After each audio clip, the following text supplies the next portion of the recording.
कक्षा 6 प्रश्नावली 3.6 का तीसरा सवाल। अभाज्य गुणनखंड द्वारा दो सह अभाज्य संख्याएं 4 और 15 का महत्तम समापवर्त मासा इस प्रकार ज्ञात किया गया है कि अभाज्य गुणनखंड 4 के प्राप्ति किए गए हैं, उन्होंने 2 गुणा 2 और 15 के प्राप्ति किए हैं 3 गुणा 15।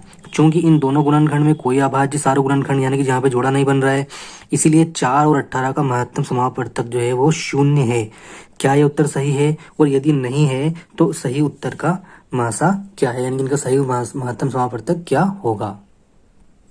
तो प्रश्न में हमको दिया गया है कि 4 और 15 का उन्होंने महत्तम समापवर्तक निकाला है। 4 का जो उन्होंने अभाज्य गुणनखंड लिया है वो है 2 गुणा 2 और 15 का लिया है 3 गुणा 15, 3 5 15, 2 दूनी 4। और तो यहाँ पे कोई जोड़ा नहीं बन रहा है, इसका मतलब है कि ये कह रहा है कि महत्तम समापवर्तक 0 है।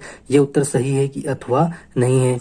तो ये उत्तर जो है वो सही नहीं है, क्योंकि ये जो महत्तम समापवर्तक निकाला है, किसी भी संख्या का महत्तम समापवर्तक और लघुत्तम समापवर्तक जो है वो 0 नहीं हो सकता है। तो सही महत्तम समापवर्तक क्या है, तो हम उसका निकाल लेते हैं। सही महत्तम समापवर्तक, तो उसको निकालने के लिए हमको 4 और 15 का अभाज्य गुणनखंड करना पड़ेगा। तो 4 और 15 का हम अभाज्य गुणनखंड करते हैं। 4 का करते हैं पहले, तो ये हो जाएगा 2 दूनी 4, 2 एकम 2।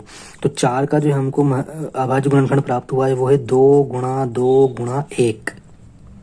ठीक है, ये लास्ट में 1 बच गया है, तो 1 एकम 1। इसी प्रकार यहाँ पे है संख्या 15, तो 15 का लघुत्तम ये अभाज्य गुणनखंड हो जाएगा 3 5 15, 5 एकम 5।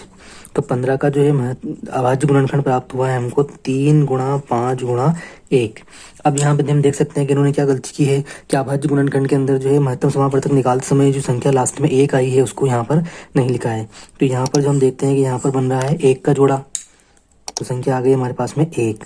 तो यानी कि इसका महत्तम समापवर्तक कितना हो गया है 1, यानी कि जो महत्तम समापवर्तक 0 कह रहे हैं वो सही नहीं है, और सही महत्तम समापवर्तक जो है वो है 1।